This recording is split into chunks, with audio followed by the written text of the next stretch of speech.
just kind of, it's well worth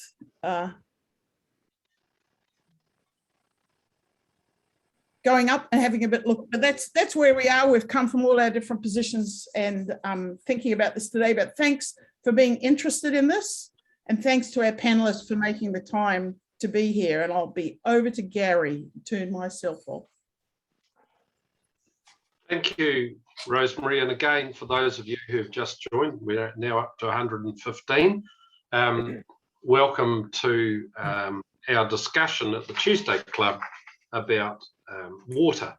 There have been very few public meetings on water. I think one on the West Coast. Jim, would that be about the only? Oh, sorry, at Waimate. Yeah, you mentioned the one at Waimate. I think that's it. That's the only one I know of. And so there's been a dearth of public conversation about this, and we felt that it was important that we started, and I'd made contact with Jim O'Malley, thanks to one of the members of the Tuesday Club that turns up, and Jim linked me up with Ian in Invercargill, and we've also got Nikki from Queenstown here with us, and Jim and Dan Gordon has joined us from Waimakariri Council, and Pauline Cotter from Christchurch City Council. So we've got a reasonable mix of people who are here. So we've asked Eugenie Sage, who sat on the select committee, to give a background on basically what are the issues that the government is attempting to address with this legislation and what they're proposing. So Eugenie, go onto the screen. Right.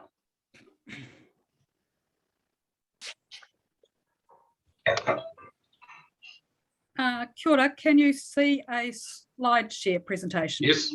Ah, good. Kia ora koutou, ngā mihi nui kia koutou. Very pleased to be here.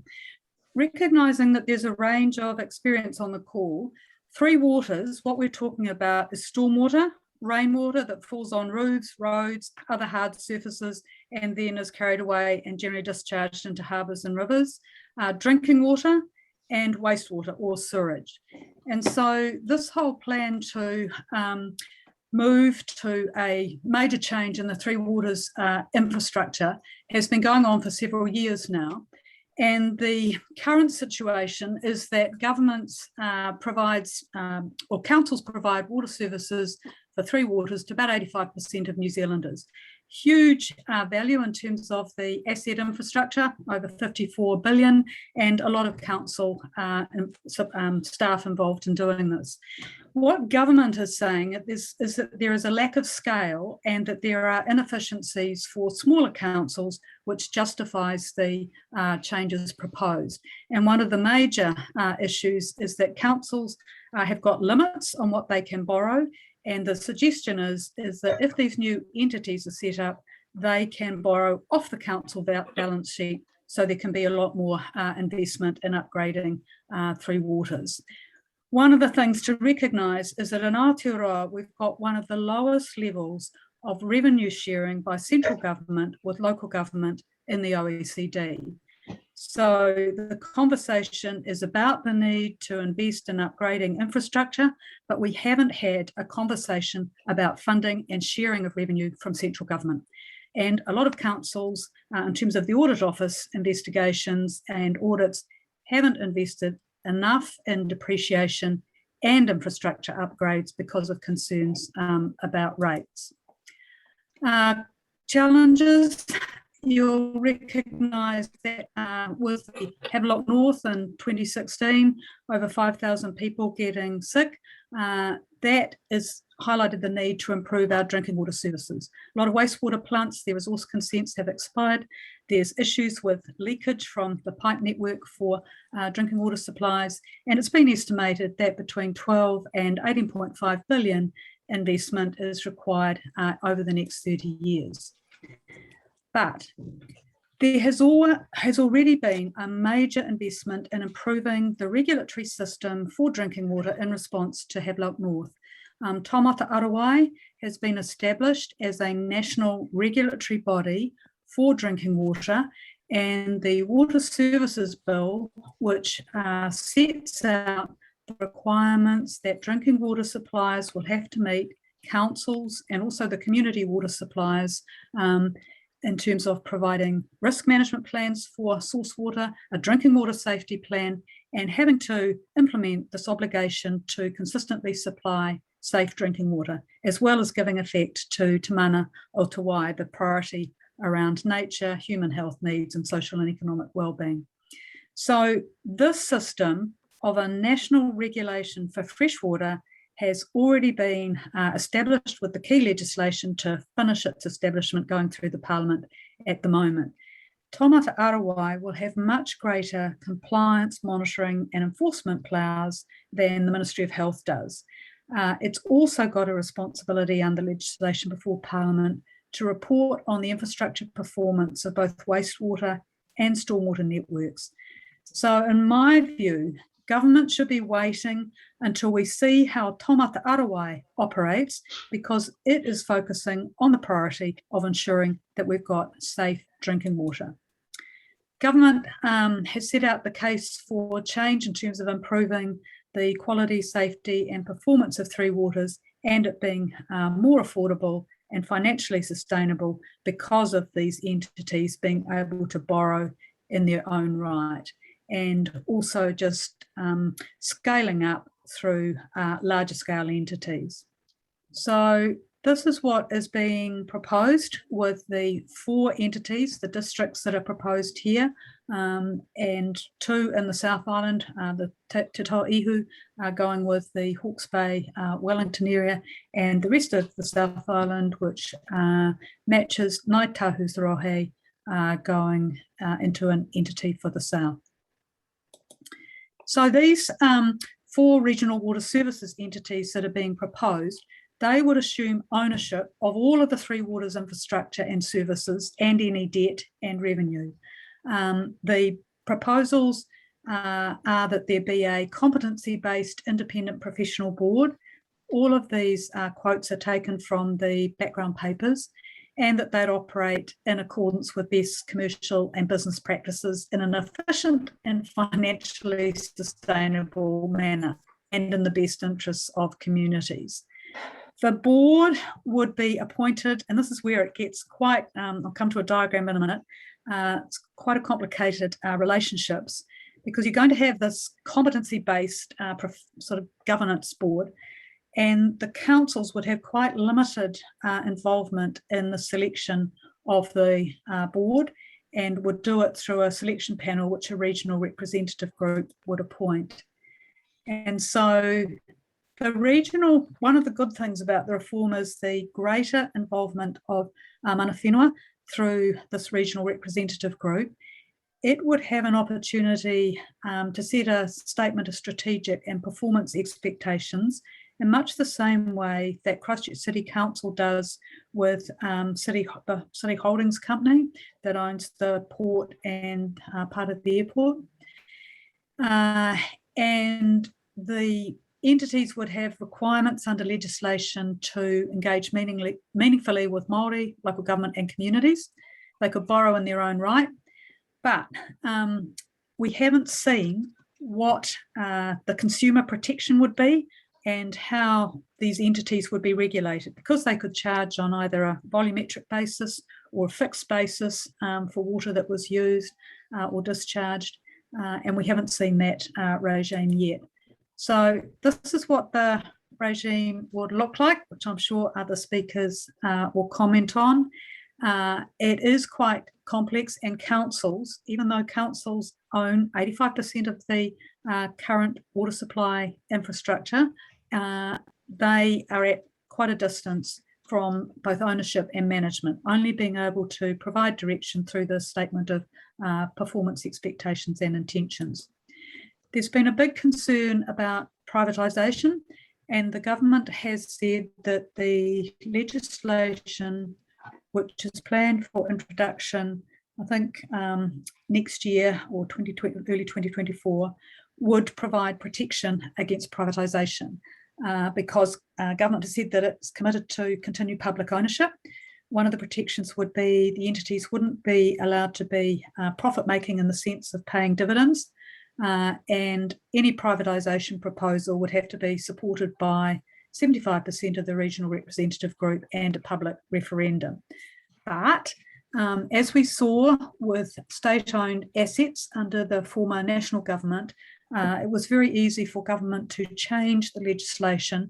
And even though there was a strong public referendum which opposed the mixed model of ownership and partial privatisation of state-owned enterprises, that was done through the Parliament, and the government was free to partially privatise the SOEs.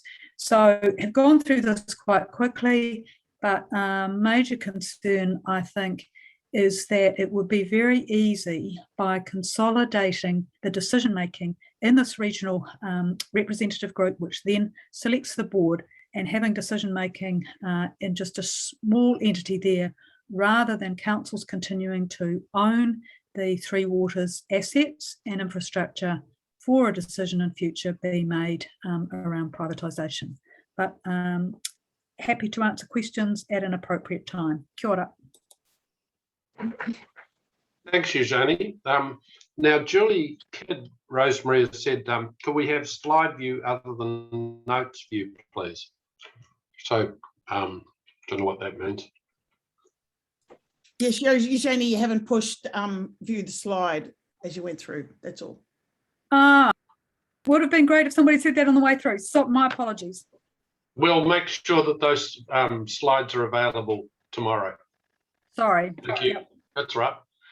Right now, we've got 4 panelists here. And so if we start at the bottom of the South Island, Ian, hang on, Ellie Jones is saying a number of us are trying to engage and ask questions. Hang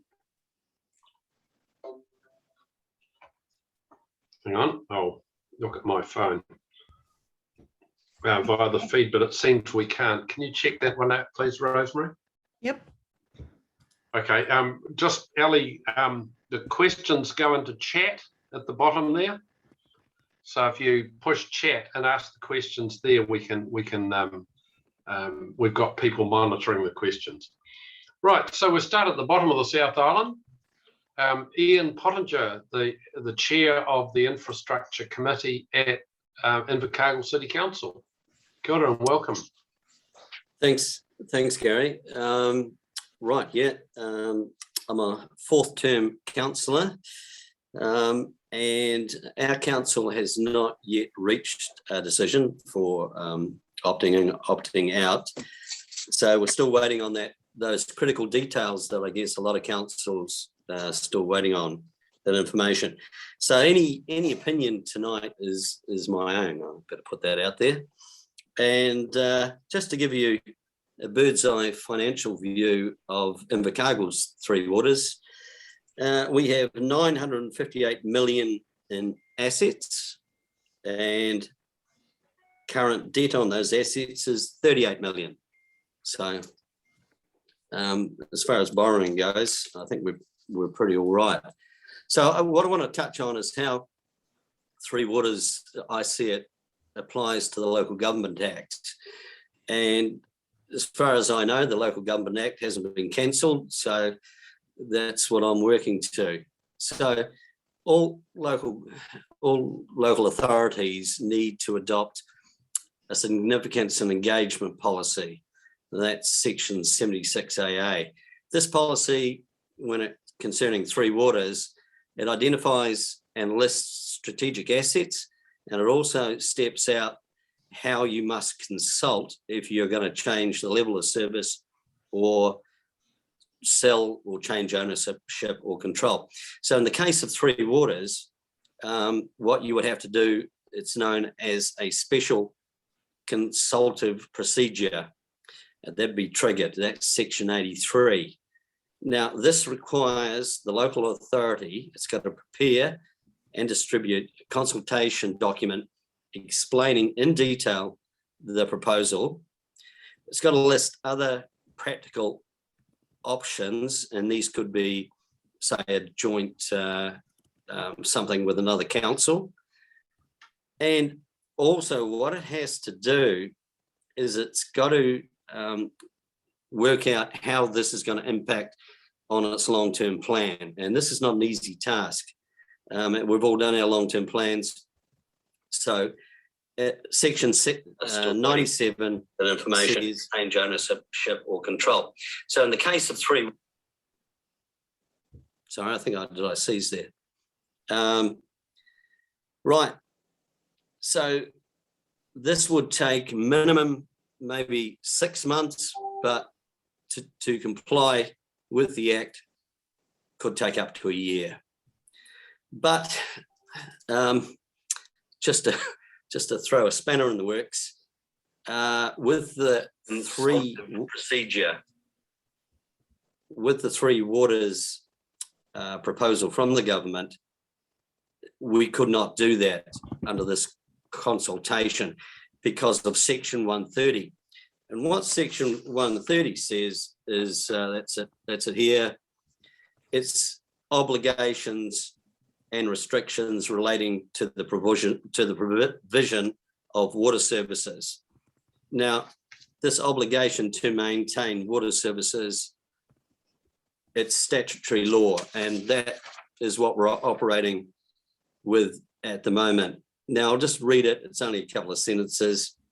In order to fulfill the obligation under this subpart, the local government organisation must not lose control of, sell, or otherwise dispose of the significant infrastructure necessary for providing water services in its district, unless in doing so, it retains its capacity to meet its obligations.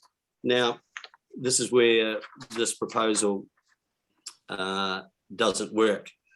So its obligations are, if a local government organisation enters into a contract under subsection 1, it must continue to be the legally responsible for providing the water services, and it must retain control over the following matters, and that is the pricing of water services and the development of policy related to those water services. Now, under current legislation, the model doesn't work.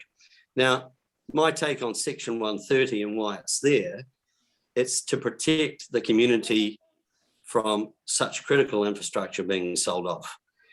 Now, this brings us, Eugenie's already talked about privatisation. Now, you've got the aggregation of all the water networks in New Zealand into 4.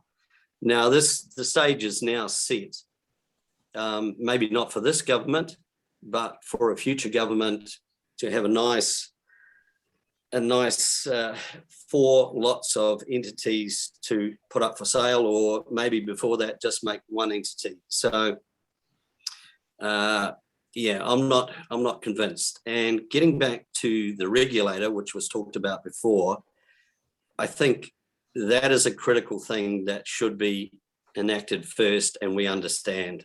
And then councils, depending on what they want to do, can look at the regulations, what they have to comply with, and then they can make a more informed decision. But at the moment, not knowing what the rule book's going to look like, but you really can't make a strong decision either way. So that's my sort of take on it at the moment. Hopefully that's useful. Thank you, Ian. That is very helpful. So moving up from Invercargill to Dunedin, Jim O'Malley, who chairs the Infrastructure Committee at Dunedin City Council. Garry Moore. I think before I start, I'm going to sort of maybe stage what it is we're looking at tonight, because there are 3 activities going on in Three Waters at the moment. Eugenie basically mentioned the first part, which is the Water Services Bill, which is not what we're really going to be talking about tonight, but it creates the stage. So the government has gone forward. This is essentially in response to what happened in Havelock North. And actually, Havelock North has been an incredibly strong driver in all of this change. And it needs to be, you need to understand that as you're looking forward. But effectively, it's saying that we need to increase our standards of delivery and we need to have a national regulator and take that regulation away from the district health boards. And I don't think there's hardly any council in the country that opposes these changes. I think we all agree that changes in delivery and standards are necessary as we move forward. There's another part which is mentioned tangentially here and there, and that is the role of Mana Whenua in governance as we go forward, and I'm a great supporter of that.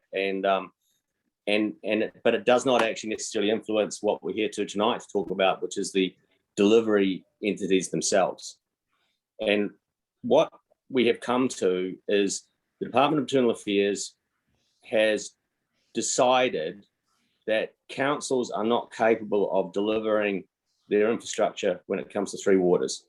There has been a dialogue in the background for about the last 3 or 4 years brought forward by different parties that says that the economic strain of doing so is too great and therefore it needs to be taken away from the councils.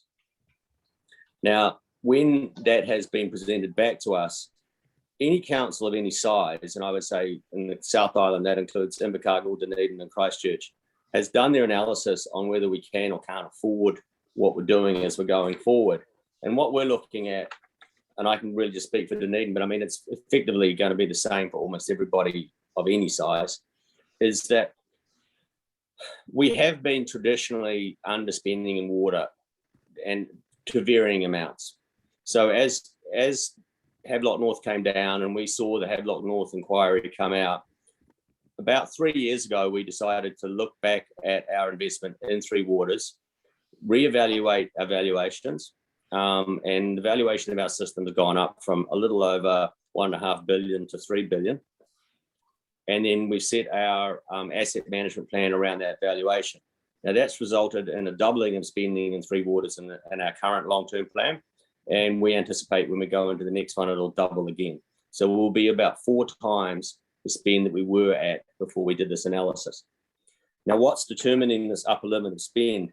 It's not just affordability, it's also that we actually don't have the skill set inside the country to go forward and address this large capital spend that's in front of us.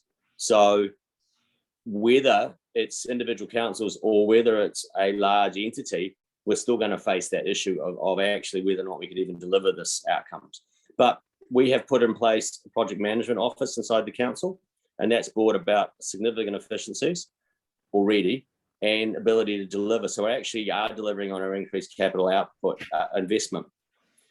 Now, some of you would have seen what has been called the dashboards for each of the councils that have come out, and that was prepared by Deloitte for DIA.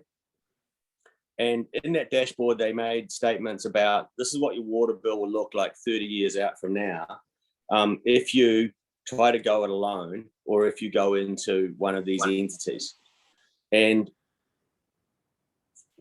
for many of us, the numbers that they put forward for our councils were the first time we saw any number as big as the ones Deloitte came up with. They were quite literally 2 to 3 times higher than anything we'd internally calculated. Whoa. We have done some calculations ourselves, and we've worked with Morris and Lowe, who have been working with most of the councils in New Zealand over this. And for Dunedin to be in or out of the Greater South Island entity, the water bill will be about $200 a part, whether we're in or whether we're out. And that's, in our opinion, inside the margin of error. But the Deloitte one puts us around about 2-fold out. So currently the water bill for most houses in Dunedin is a little over $1,000. When the water services bill comes into action and we are increasing our quality of water as well as meeting the backlog on capital expenditure, we expect our water bill will double and it'll go to about $2,000. The being in or out of the entity is either $2,200 or $2,000 a year. Yet it's $3,800 is what the Deloitte came up with if we stay out of the entity. So we had our Treasury Department look at the numbers and ask, why were they so different? And the numbers came out differently because DIA allowed Deloitte to offer 2 different sets of standards to the calculations.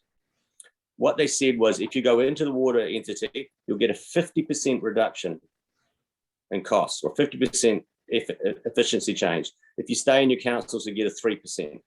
Now, they basically came up with those numbers in terms of whether it's 50 or 3%. And I want to point out that Scottish Water, the model that we are supposedly following, has achieved 25%.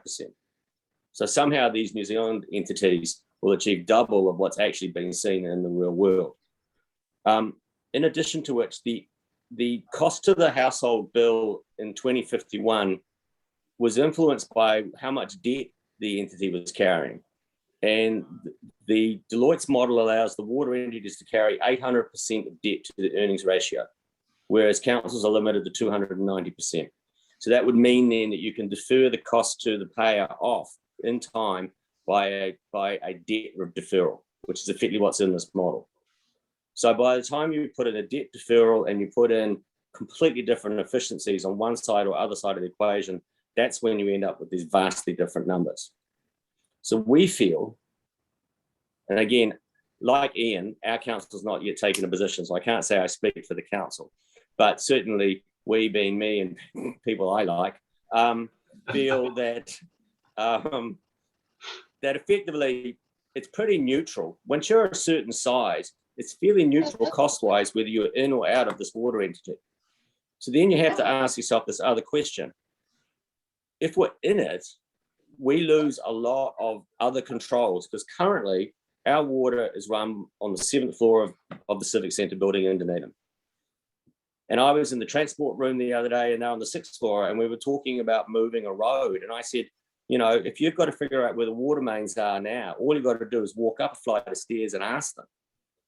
In the future, that will be another entity. So there's going to be a whole heap of costs brought in that are not even in this model about how, when you have a new entity in the city, how efficient is your interaction with that entity? I'm also involved a little bit with district planning, and probably Three Waters is almost always the determining factor of intensification, greenfield or brownfield development. And at the moment, all of the city councils, or all of the councils, district councils as well, with the water departments inside the council, they can make a decision on a district plan focus that involves the Three Waters investment all internally. We don't know when this new entity comes out where the hierarchy is going to exist. So let's say Christchurch determines that it wants to establish a whole new intensification of population in a certain part of the city. Does it instruct the water body that it's going to do it? Or does it have to ask the water body, is there money to do it? We don't know the order of events there. So we think that the district plan is going to be incredibly affected. And I do want to touch back on privatisation, and I think it's the one that we really do need to keep a serious eye on. It was promised it wouldn't happen in electricity reform, and it has happened. And the reality of it is, as Ian's pointed out, Section 130 of the Local Government Act was pretty much going to prohibit the government for doing these reforms. So if, when the councils, and I think they pretty much will, I'd say there's going to be about an 80% rejection rate of councils in terms of going into this. When those councils go through and reject it, the government's going to have to make a decision of either saying, okay, it was a bad idea, or they're going to force ahead and they're going to force us into these reforms. If they do that, they have to write out Section 130 of the Local Government Act. Now, at the moment, that is a legislative protection against privatisation. And this government is going to demonstrate through its actions that any government who has outright control can override any legislative protection of privatisation. So therefore, when you aggregate the authorities, no matter what you do under the current Labor government, unless they plan on being government for the next 200 years, there's going to be a time when they are not controlling the parliament. And they cannot tell what that government will do. So you cannot guarantee in perpetuity that any legislation you put in place will be there later. So if I go back to summarising it up, yes, there is more spend to be done because we're going to meet the water services bill, and we have to. And that means your water bill will increase quite dramatically. Whether you're in and out of an entity, though, if you're in a large city or even a moderate-sized city, there'd probably be almost no difference in cost, but there'll be a massive difference in representation and your local ability to influence. And then lastly, there's no way in the world that this will be able to be protected from privatisation at some point in the future. Okay, that's me. Thanks, Jim. That was very good. Now, Pauline, I'm sure that by the time we get to you, Dan, there'll be nothing left to say. That's fine. So Pauline, you're there somewhere? Or are you on? I'm muted now. Yep. Yep. Can you hear me? Great. Kia ora, thank you. Tēnā koutou katoa. Yeah, I'm going to focus more on a different slice of this. You know, we know that the government has decided that there's a case for change in the Three Waters delivery area, which has currently been the responsibility of local councils for the past 30 years. So this is an enormous upheaval, an enormous change. And I don't think we can underestimate that. No one's arguing about better standards and the absolute expectation that everyone in New Zealand has access to safe drinking water. And we all welcome increased protection of the receiving environments for wastewater and stormwater. But personally, I'm not so sure that this level of total upheaval is right. It does seem like... You've died, Pauline.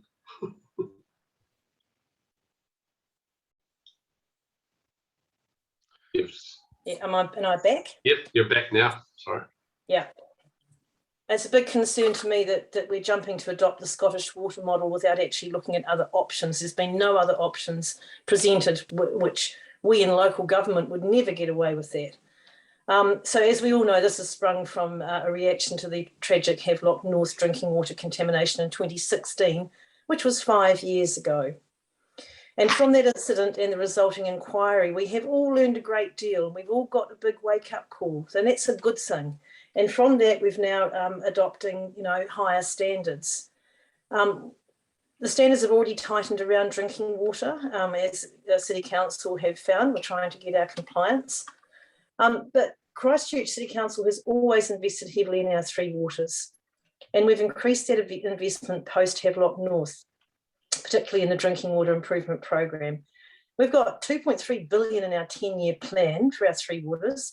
That's a spend of 239 million a year on operational, plus an additional 200 million on capital, plus 39 million on maintenance per year. So from a Christchurch perspective, I'm not convinced we require a huge change. Because we live in Christchurch, we're doing a good job. And nor am I convinced that it's in the best interest of our ratepayers to have $6.9 billion of assets seized, assets that have been built up over generations. So it doesn't really look like a particularly good deal for Christchurch when we'll receive $122 million in 2024 in return for those assets. And what will that do to our balance sheet and our borrowing ability? But remember, this is about Three Waters, so it's wastewater, stormwater as well. And we'll see it all go to a private board to make decisions about, to govern and deliver. So over the past 18 months, the DIA has travelled around New Zealand councils with their roadshows, engaging with all of us to try and sell this plan. But I can tell you that at the end of each session, we've left with more unanswered questions and more doubt about validity and intentions behind these reforms. Questions like, as we talked about, privatisation, and there's no way to future-proof this. How can we own the assets, but not own them at the same time? What happens to our borrowing ability if we have 40% of our asset base removed? What's the overall impact of our programs? What about the inequities of cross-subsidisation? And the complex nature of the government arrangements will make it virtually impossible to engage or have a voice about the Three Waters. Of course, there's talk about consultation requirements for the entities, but the bottom line is that local authorities will not have the right to direct the entity on investments, major projects, or pricing.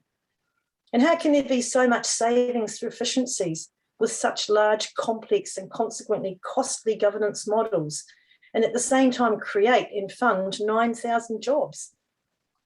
How can we separate the Three Waters infrastructure from our roading infrastructure, and how do they propose to align works with council roading projects? And Jim referred to that as well. And what about delivery capacity? It's like these entities can magic up the money and the workers are all magically skilled up, and then they can gold plate our Three Waters infrastructure overnight. And there's tons more questions too. So as I said, Christchurch is not guilty of underinvestment, and we don't have mud coming out of our showers, nor do we envisage that to be an even remote possibility. So we have invested over 40 million in drinking water infrastructure over the last 3 years alone. And we have a consented wastewater plant until somewhere around 2040. We have funding allocated for a new environmentally compliant wastewater system for Akaroa to the tune of 80 million. We're in the construction phase of a $54 million wastewater scheme for Littleton Harbour. We're in investigative mode for a new wastewater renewal at Devotials, and have various other large and expensive infrastructure upgrades occurring right now. So we're definitely investing. But with cross-subsidisation being a key to this reform plan, will the Christchurch Three Waters program be slowed because there are other councils with greater needs that become a higher priority for the spend and the resource? I would answer yes to that right now. But here's an example of a questionable area of the reforms for Christchurch. It's our stormwater. The Christchurch is a swamp. We must continually drain it to live here. But the City Council has identified a synergy between land drainage and stormwater. I'm just checking, am I still there, Gary? Yep. Okay, we've just obtained our comprehensive stormwater network discharge consent, and we worked really hard to get this. We set up a working party with Ngāi Tahu, with ECAM, with the council and the community. The consent requires us to establish targets for lowering contaminants entering our waterways, but we are actually proposing extra targets above and beyond the consent requirements. We've got 2 management plans out for consultation right now, the Opawaho and the Huratini rivers.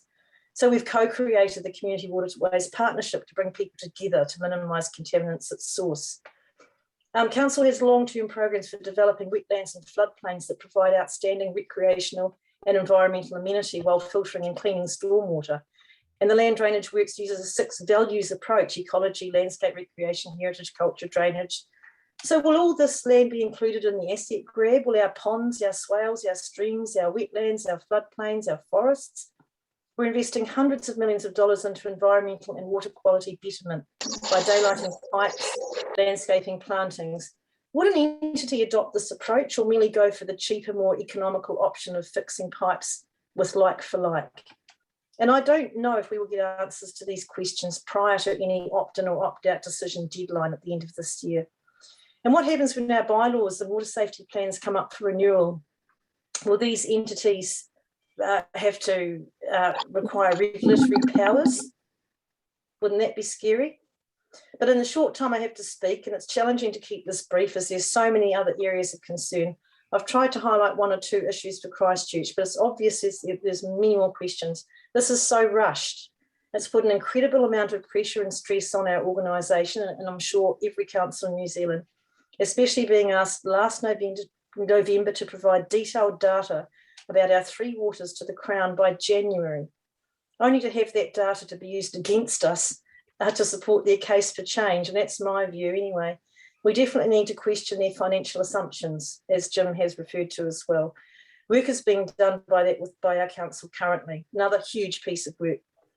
How can we possibly predict financial impacts in 30 to 50 years' time?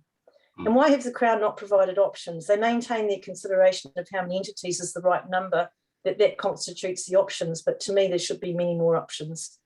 And to address the funding problem, which is the real guts of this, to enable us all to meet new regulatory standards, which, by the way, we don't have the details of as yet.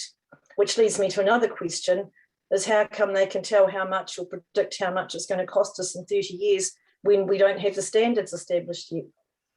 But we need other options explored, say a co-funding model such as the roading subsidisation scheme, or perhaps the government could use the taxpayer base to invest in infrastructure upgrades and expertise resource for the worst off rural and smaller councils. I mean, just direct some energy there, that's where the problem is. Or the option of returning rates GST to councils. The Productivity Commission was doing some work on funding for local government, and I'm not sure where that's at or whether they've come up with any new ways of injecting resource into local councils other than rates.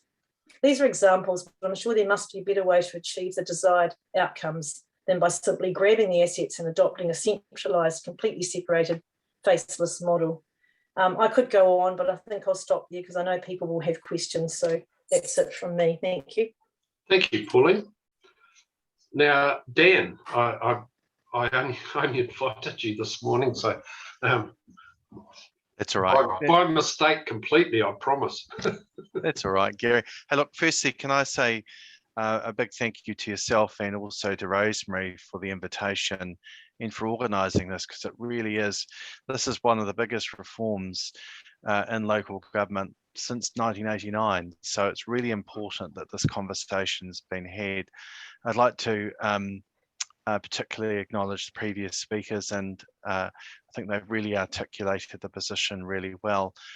Eugenie gave a really good summary of really quite a complicated governance arrangement, and I think you nailed it, Eugenie, in terms of trying to explain that really simply. And Pauline, you've also put forward really probably a lot of the same positions that we have as a council. You know, I'm really proud, and our council's proud of what we've achieved in our delivery. We're AA rated by LGNZ, twice rated AA plus by Standard & Poor's for our financial management. We have a 30-year infrastructure strategy. We've spent over $100 million over the last 20 years making sure that our water, wastewater and stormwater has been dealt with responsibly. And they've been really hard, brave conversations, particularly with some of our communities that literally we've had to drag kicking and screaming to make sure that we're compliant. And we have, I think in our district, we've got one remaining, and it's just being finalised at the moment. The works are well underway, and that was because of cost in just managing that conversation with that community. We decided as a council that our philosophy would change, and so we're looking at district-wide subsidy for supporting some of our rural communities to upgrade. And so and in time we're due to have a conversation where we look at the three waters and socialising that cost around amongst all our separate suppliers. So that conversation's well down the train. We've just been waiting to the right time to have that conversation, and it was probably likely to be next year. I'm not convinced that the dashboard that came out for us, where it presented a one size fits all across all councils, presented an accurate figure. In fact, we sent 28 questions to the minister, and we finally got a response after chasing them for 3 weeks, 3-4 weeks to get the answers to the questions that we had, and we're still not convinced on the figures and the answers that have been presented to us. 45% efficiency, we asked DIA how they arrived at that. That's 2% every year over 30 years. That's how they've arrived at 45% efficiencies. Well, we can all say that if we really want to. Just 2% is part of the roundings. The other is then you add 9,000 staff to it. Yet to see how adding 9,000 staff is going to make this more efficient. Councils like ourselves, we are really concerned about the subsidising of other communities that we'd end up probably being in a position of doing, where we've made that right investment up front. On our modelling, on what the DIA have presented, there's about a $700 difference more expensive. Actually, they've presented it we would make savings. Well, our modelling shows that that's different, and we've used an independent consultant to support us. Look, I don't think anyone is opposed. Anyone is saying that, or is fundamentally opposed to change and saying that change shouldn't be considered. But what we now have is, as Eugenie rightly observed, is a water regulator. It's in its final stages of being established. This is going to have immense powers. It can require councils to make that investment. And if the councils refuse, it can go and do it and then bill the councils back. So, you know, we shouldn't underestimate the power that's coming by that. These water entities, the 4 entities that have been proposed, we are significantly concerned about, because as other speakers have said, the models that they've put in place, they haven't disclosed the other models. We don't know what other things were considered. We were just presented effectively with a default position. Well, these are the ones for you. Let's try and make it work for you and put you all into it. And that's not the answer as far as we're concerned. So from our council's perspective, we are very concerned also about local representation. the ability to respond effectively at times of natural disaster. And we know how important that is in our area when we've had earthquakes, we've had floods. We know our assets and our staff can help in the civil defence response. I'm not convinced, we're not convinced that in this current structure that's proposed, where that local say would be had, what influence we would have in determining how that investment would be prioritised for our particular areas. And so the localism, the lack of localism is probably one of our larger concerns in this. Also, the speed and urgency of this reform process. I don't understand why it needs to be rushed through. So last week, as part of the Mayoral Forum, Canterbury Mayoral Forum, and we developed a statement of several points, and we've written to the Minister seeking her to press the pause button on this reform process to stop the offensive advertising, because quite frankly, green sludge coming out of showerheads is just not an accurate reflection of what we all work really hard to do, which is to make sure that our communities have safe drinking water. And I just find, personally, that their campaign demeaning to all the good work that we're doing. And we have raised this with them, I don't know how many times, and we get these platitudes back from DIA saying, oh yes, we acknowledge your concerns. They carry on with the damn advertising. We raised it with with LGNZ president today. Our council had a meeting with them, and they have similarly had the same platitudes said. So I hope that LGNZ's position gets a bit stronger, because I've been a bit disappointed personally with where they've been at. I appreciate that they've got to represent all, but they actually haven't been representing the other side of the argument. It's been very one-sided on behalf of DIA, and they've effectively swallowed the DIA pill and are making sure that we all are having to absorb that. And that's not, I think, for LGNZ a position that they should have personally adopted. They should have taken a more neutral stance rather than being the promoter of this. So what we're saying is, and our position is very clear, is wait for the water regulator to be in place, and then also give us that time to properly consider other options. I don't get what the rush is. Keep being told that it's our elections next year. I actually think it's the election cycle, the year after, that the government's more concerned about, not our own. That we've taken this very seriously as a council. We have engaged a consultant to assist us. We've set up a project team at our council, and we have developed material. We have shared it to every council throughout New Zealand. So if they want to pick it up and use it, please do so. That's we took the position that going out and engaging with our community was really important. We want to understand what their opinion is before we reach a position on it to give our feedback. How can you do that? How can you possibly give feedback on this without asking your community first? So we've adopted that position of just sharing what we have, and I know other councils are similarly in the position. We've got nothing to hide. We really want to make sure that we're informed together. In actual fact, that's the thing. When local government's strongest, it's when it's together. And if we can unite on the message of telling the government to slow the process, to press the pause button, we may get a chance to properly consider what's being proposed. But at the moment, I'm really worried that the government's going to go ahead and just mandate this and usurp our local decision making, and that's a real concern to me. Thanks, Garry. Thanks, Dan. That was great. So we've now had 5 really good presentations. I'd like the panel to all turn their mics on again. And is there anything you wish to ask anybody else who's spoken? Have you got anything that suddenly come to mind that you forgot the first time? Yes, so Jim. Oh, sorry. Sorry, Eugenie was first. Sorry, I didn't notice that. Kia ora. Great presentations. Just in terms of the smaller councils, recognising that we haven't had the local government reform, that whole exercise is only just starting. And as I think it was Pauline who said, this is preempting that. And recognising that there hasn't been a conversation around revenue sharing between central and local government. There has been some work done, but it hasn't ended up in any conclusion.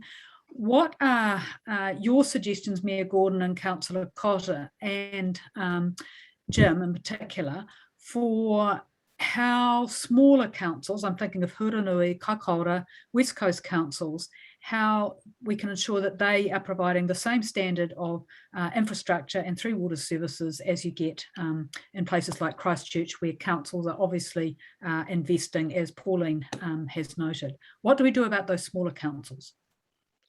Well, I think personally, there's two options. One is you could adopt something like an NZTA style funding model where it's matched with communities and then assessed on their ability to pay. Or there could be a fund set aside, which was done many years ago, and it's assessed on a basis of a deprivation scale. So this 2.5 billion that the government's talked about, we'll set it aside to go and help those communities that really do need some support. Look, you know, in our situation, we can afford to sort our own problems in our community. Not every community can do that. Now, so some might say I'm cutting my nose to spite my face, but the reality is that we've come up with a model that we think will work for our community. But for the Huranuis and others, or the Chatham Islands, for instance, a model like a deprivation scale or an NZTA style model should be considered. They haven't been. And that's what I'm saying, press the pause button and have a look at the alternatives, because the alternatives are there which would help those communities and directly target those that need the support. Congratulations, Dan, you're sounding like a raging socialist. Well, it's a badge of honour from you, Gary. Thank you. Jim or Pauline. And Ian's got Oh, his yeah. On Ian's too, right? Way you go. Whoever. Pauline. Oh, okay. Sorry, I didn't put my hand up. Yeah, look, I agree with Dan. Basically, the options have not been explored. And if that's where the level of greatest need is, that's where the entities will focus their first port of call on their work. And as I said, I'm concerned that other councils' programs may be slowed down because of that.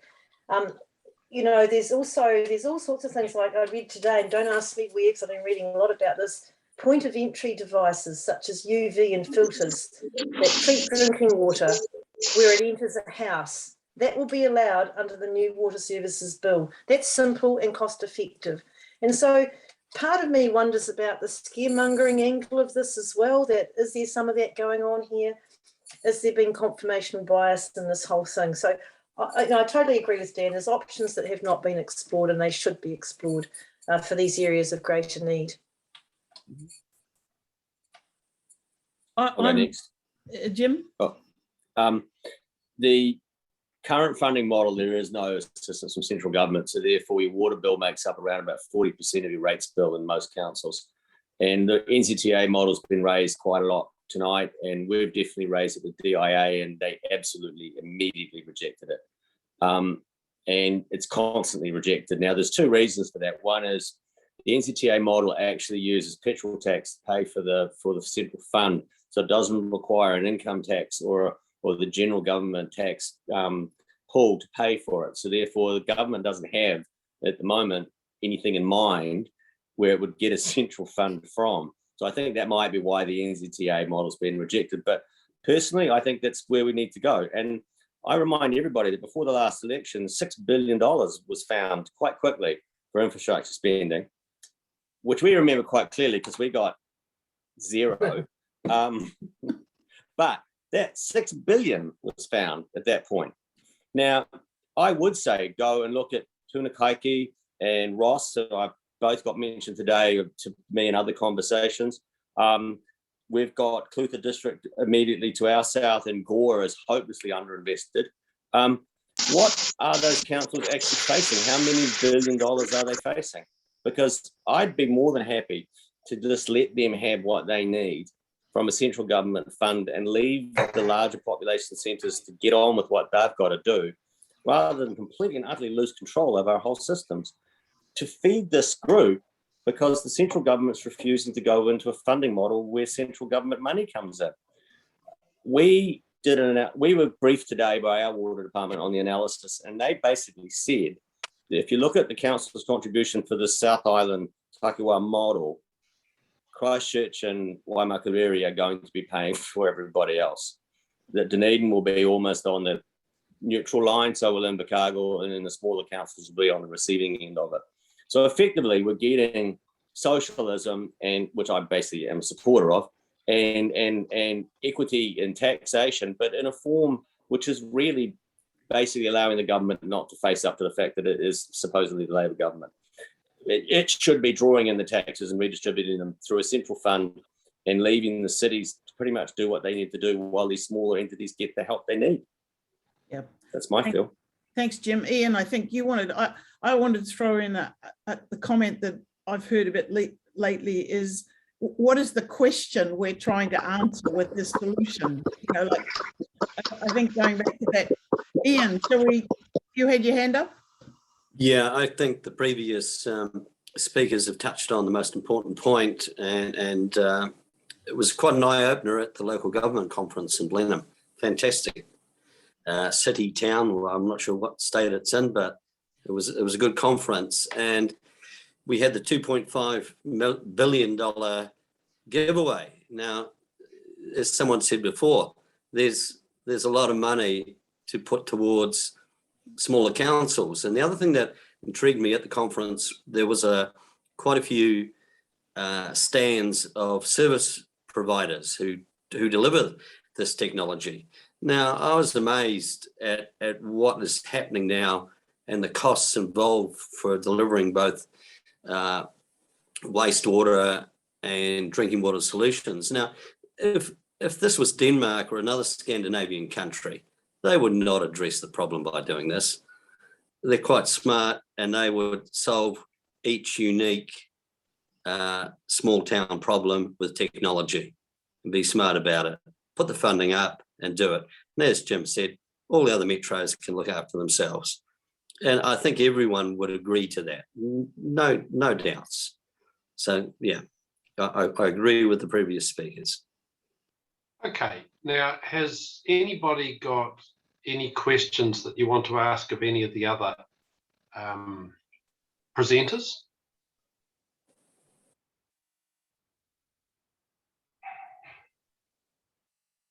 No? Okay. Right, so if Rosemary, who's been collecting the questions?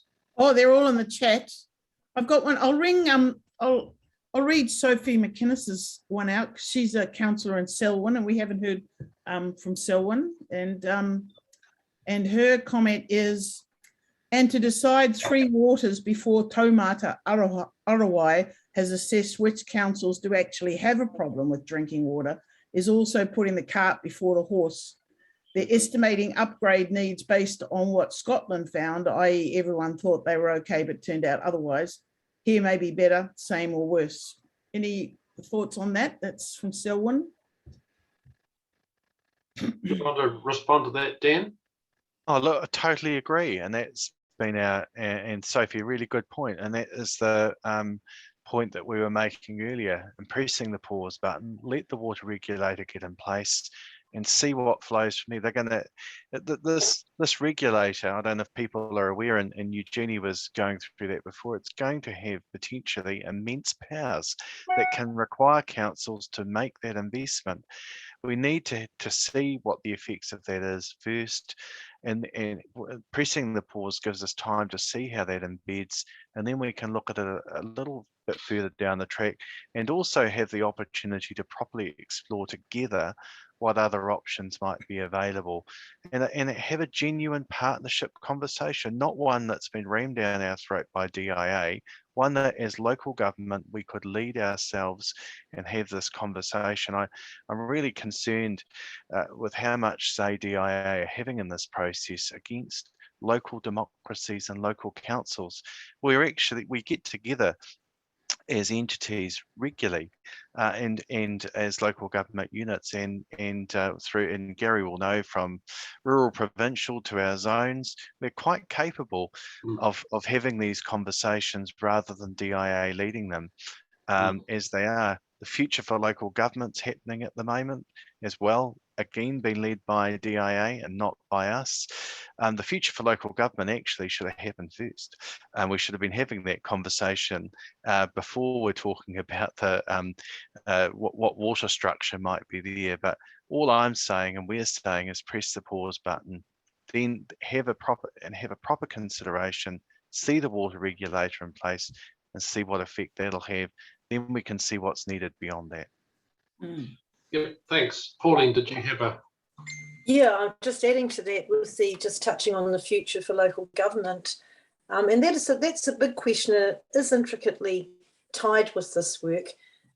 So as I alluded to before, I think that if this was to go through, then roading would be the next one to go, because it's so closely linked to our Three Waters infrastructure. And when you ask the question of DIA or anyone else, what will be left for local government? The answer is always well-being. And, to me, that's not really an answer. I really don't know what that means and what that's going to mean for local government. Really what it means is that the core services that we have traditionally delivered will be removed, and they'll put our consumers and our residents at a distance. And I think if you really value your core services, you want to keep them close and, as Dan said, local. So there has to be a balance between local and finding efficiencies and making things amalgamated to an extent. Now, we can share expertise and advice. We don't have to reinvent the wheel every time Waimakariri wants to do something, or Selwyn or Christchurch. We can share that expertise, and Christchurch we already do. So as Dan said, we've got the Greater Christchurch Partnership operating there very well. We have a platform there for sharing and finding efficiencies without getting rid of our assets and without distancing our people from their voice. So I really ask people to really think seriously about local government reform and what will be left for local government if this goes through, and then roading will follow, I bet. Thanks. Thanks, Pauline. Jim? Yeah, I'm going to follow up on both Dan and Pauline, because basically I'd say don't just pause it, actually hit the rewind button. There's some stuff in this design that needs to be set back before you even start, because we're saying pause, but I really think rewind is actually what we need to be thinking about there. Future for local government. I went to a Otago Southern presentation in Gore, and the LGNZ person who's giving the presentation started out with the 7 stages of grief. Of which the last one clearly is acceptance. So, I am a bit worried about where we're going with that one as well. And I do want to ask this question, because Pauline, you mentioned roading. Infrastructure New Zealand, what's their role here? Because I kind of see some thumbprints on the paperwork, and I'm wondering there's some very vested interests out there who would like to see some of this stuff change in one way or another. And I'm always uncomfortable when I find that a lobby group or a professional group is advising the government when they have a pecuniary interest. That's an unhealthy relationship. So I would like it really clear what INZ's role is in this. And I wouldn't be surprised if transport came next. And in terms of what could we do in the future, I sit on the Regional Transport Committee for Dunedin and the Otago South and Regional Transport Committee, and that is entirely designed about recognising that you have activities that go beyond your council boundary, and how do you coordinate them. And I don't see any reason we couldn't do the same thing with water. I'm looking at Clutha District to our south. If we put a new reservoir in, it'll be at Lake Mahanaringi, which is right on the border, and we'd probably run a distribution line down to Clutha and Milton at the same time. I mean, it makes perfect sense. There's no reason you can't achieve this if we don't just suddenly say, this is what we'll do in order to avoid having to go into this other entity. I think we can achieve it, and we could have a national purchasing activity. All 600 mil pipes are bought by the government, and it drives the price down to the best price you can get, and then you just go there and buy your pipes from them. we could, that's effectively this entity's strength is going to be its ability to buy in bulk. Well, why don't we just get the government to buy in bulk for us? There's lots of things we could be doing to achieve the same outcomes. To answer your Infrastructure New Zealand question, today Nikki from the councillor from the Queenstown Council sent me the information, and they had a working party that went to Scotland and England in 2017, and they produced a report called Infrastructure New Zealand Scotland report, which will put up on the Tuesday Club website, so everyone has access to it. And if you read the recommendations, that's precisely what we're dealing with right now. So that made me think, hell, who belongs to Infrastructure New Zealand?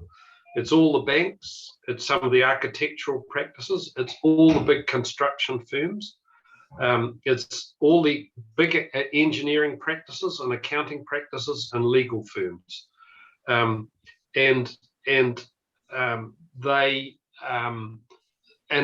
they work closely with Water NZ, who were also part of lobbying for these changes. And as I read this report that Nikki sent this afternoon, it made me sick. I thought, hell, we should have known about this. And it seems to me that, in fact, a number of government, in fact, I wrote to Stephen Selwood, who was chief executive, and I said, who went with you? And he replied quite quickly, Treasury, DIA, MB, and Wellington, Dunedin, Tauranga, and Auckland City Councils. And so, you know, there's been people playing games with this for a long time. And when the minister said that, you know, she responded to the West Coast mayors saying, oh, they've been working on it for 4 years. But the people most affected, local government, have only been involved for the last sort of 18 months. And so we've got a situation where I tend to agree with Jim that we need to push rewind, you know, and say, now look, we need to actually, between us, come up with a plan B. What is something like, for instance, we should be looking at local government reform first, how the new water authority beds in second, and third, where are the weak points in the local government structure? And we'll find that that's the little councils. And for instance, I was interested, I can't remember, was it Ian talked about the 2.5 billion. 2 billion of it is being borrowed off the balance sheets of the councils that have been consolidated by this new authority. That's theft. You know, that's highway robbery. And I just think that it's something that we really do need to stand up and challenge it. So, yeah.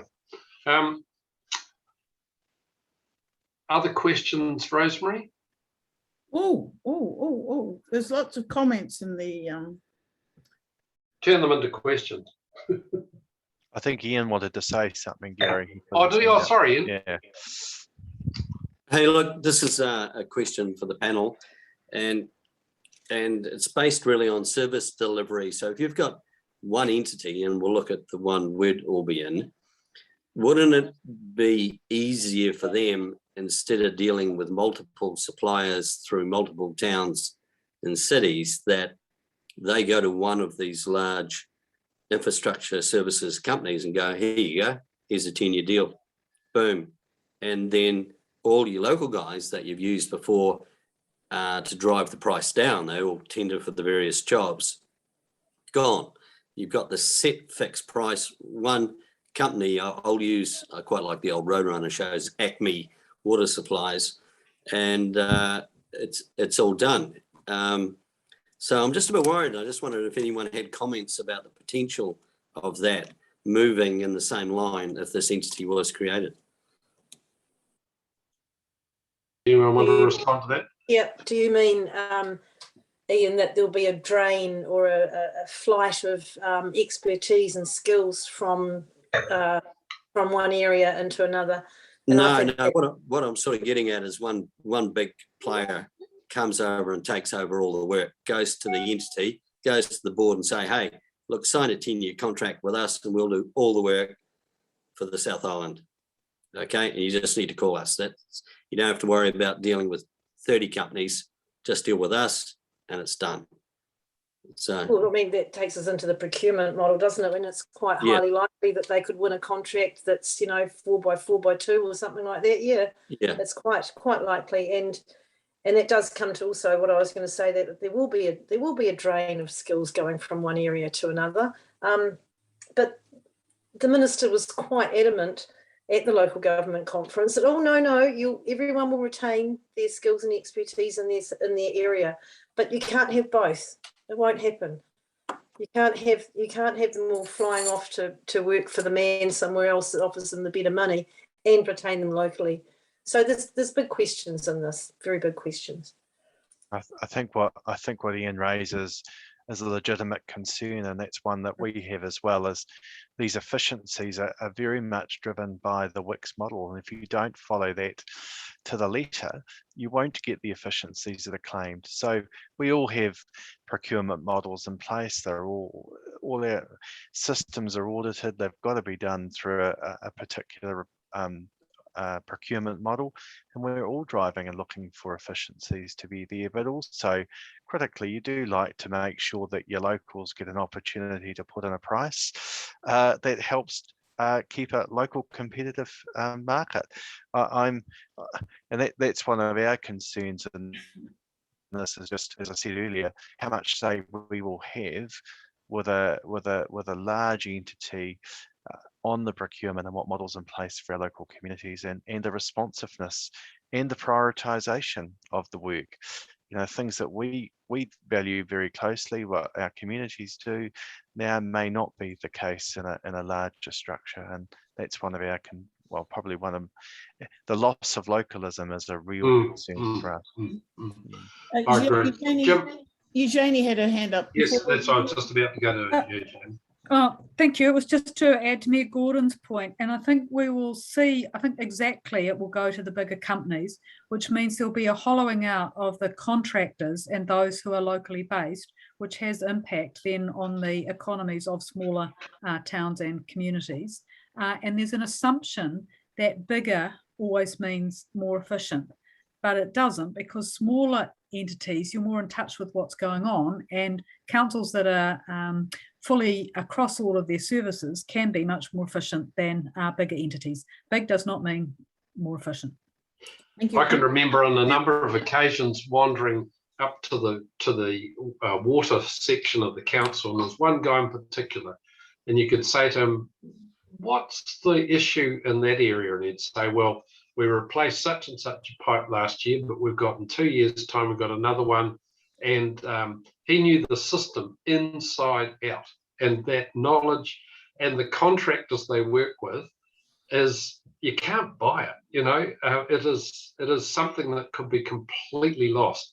And I think it was Andrew Turner that raised with me at one stage that, you've got a water authority. So in Christchurch, you've got the Flockton Basin flooding, you've got the Ashburton floods, and Westport is completely flooded all at the same time. How do they get priorities? Who prioritizes? That's more important than that one. And that's one of the real issues with this model. Now, I'm just going to come in with a question a few people have asked, and I think we haven't really addressed the whole issue of relationship with mana whenua and te tiriti in this. So I wondered if anybody has any comments about that. I just explained to people before, Jim, I think you're very clear on this one. I did explain, we had Te Māori Tau talking to us about the rivers sometime, not quite recently, at the Tuesday Club, but we decided that this would be local government, this one, and that's why we've taken the line we have. And, Jim. Yeah, Jim. Listen, I'm very excited about having mana whenua involved as we go forward, and I don't think that any model that we choose in a delivery model then results in mana whenua not being involved. And in fact, you would have to basically, as you go through in your design, have to make sure that that continues. I've requested through our council to have Ngāi Tahu come and directly speak to us about what their ambitions are with this reform, so that we can be on the same page, so we can understand what our objectives are and where we want to go in the future. Many councils have started to add mana whenua onto the critical committees. So we actually haven't had the first meeting since we've done it, but we have 2 hapu inside our city boundaries, and we've added 2 voting seats onto the Planning and Environment Committee and 2 voting seats onto the Infrastructure Committee. Now, admittedly, these aren't majority votes, they're not 50%, but they are full speaking rights and voting rights. And we have another group at the council called the Maori Participation Working Group or Party, which is the chairs of the committees and senior members of the mana whenua community. And in that meeting, someone raised, well, I don't want to be a minority group in the meeting. And I said, they don't go down that way. That's not how those meetings run. And your arguments that you'll bring will be important arguments to help us in our understanding of what we're doing as we move forward. So I think these councils are just going into this experimental phase of partnership just as this reform's hitting. And so we haven't had a chance to work this stuff out. I know at the Otago Regional Council, they started this a year ago, and local mana whenua are very happy with the relationship that's formed there. So we've got to do it. It's part of moving forward as a nation. And I think we are doing it. And that's just one of the models. There's lots of models we could do. Is there something in here? I mean, we've used the word co-design a little bit, and it's about that co-design needs to involve local government as well as mana whenua, and at present they haven't been around the design table. Well, in this DIA case, has been talking to each group separately, yes. Yes. Eugenie, Exactly. put her hand up. Kia ora. I think there is a challenge across the board to local government to engage much more closely with iwi, hapu, those who have ahika, and there's a whole debate going on with the new overhaul of the RMA, another big change, over how we much more embody the Te Ao Māori perspectives of Te Taio, the environment. And councils have been slow, but with the government legislation around creating Māori wards having passed, there is an ability for mana whenua representatives to be around the table much more. And I agree with Jim's point that councils are starting late on that journey. Environment Canterbury is sponsoring a local bill in the Parliament that would see 2 permanent Ngāi Tahu representatives on the council. And I think there are all of these arrangements which need to gather speed and have that principle of co-design that you referred to, Rosemary, with councils, with mana whenua and with central government, and hitting the rewind. Thanks. Dan, you got your hand up? Yeah, I'm just going to say, look, we have it now. We have a partnership with Ngāi Tahu, very important to our council and our district. We have a Runanga Liaison Committee. We meet every couple of months, and we have a Mahi Tahi Committee, which has got senior representatives of Ngāi Tahu with myself and 2 councillors, and we meet monthly on respective issues that we want to progress. Water is definitely a strong issue for our local runanga, and working with them together on what the priorities are is something we have been doing for quite some time. I'm very proud of our relationship.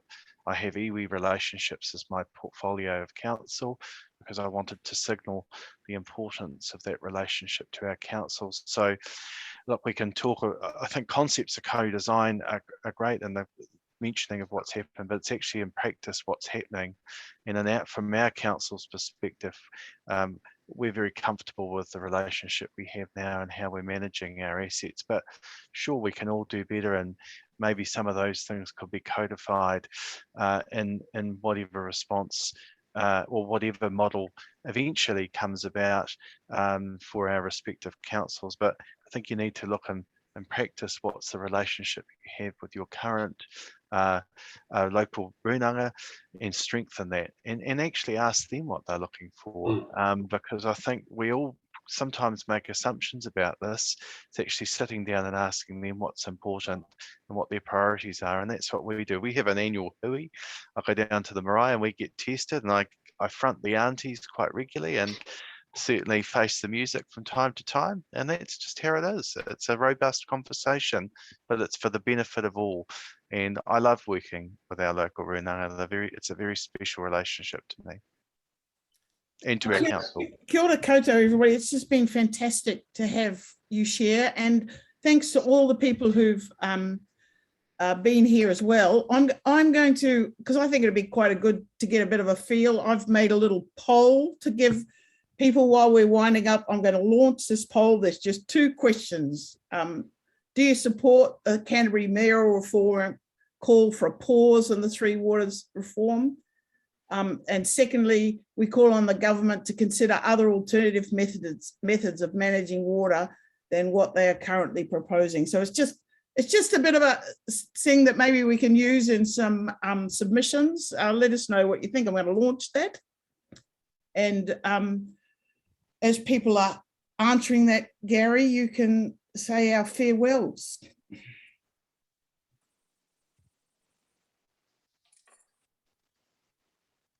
It's looking pretty good.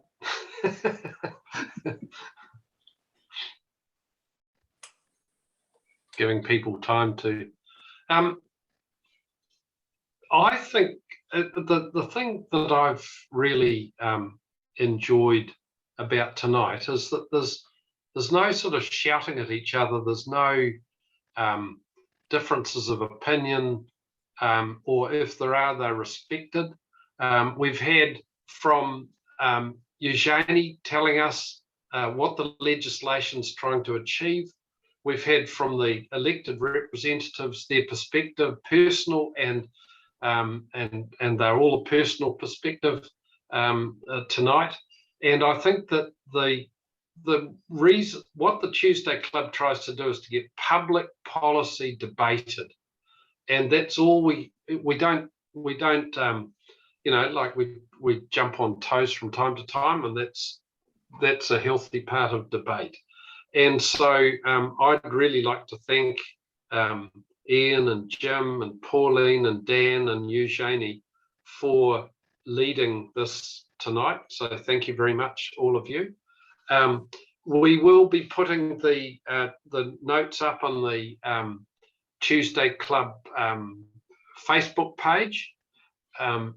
And the website. And I will also, people have made heaps of great comments, and I'm going to edit those and make those available without people's names necessarily on our website too. So that's a bit more feedback for people. And this won't be the last, because what we'll be relying on the people that are actively involved from local government. We would like to think that you will keep talking to each other so you can feed back to us to say, this is what we need to discuss next. We will also be talking to Ngāi Tahu.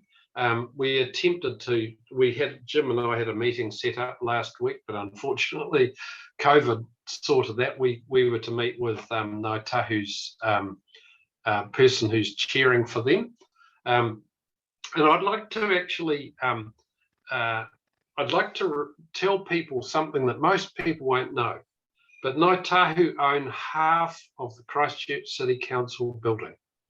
So when you go into the Christchurch City Council building, that's half owned by Ngāi Tahu. And I might say I didn't have the numbers to do that until a day and a half before I finished as mayor. And as soon as I had the numbers, that was through. That's local government. So thank you, everyone. We got up to 126, I think, people at one stage have been through the conversation, which is a really good turnout on Zoom. And we will follow this up and we will come back to you. Do you want to read out the poll?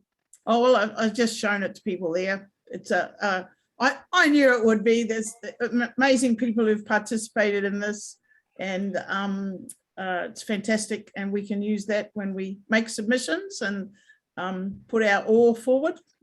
Kia ora koutou. Thanks, everybody. Thank you. Thanks. Thanks for Bye. organising. Cheers. Bye. Thank you, Take care. everyone.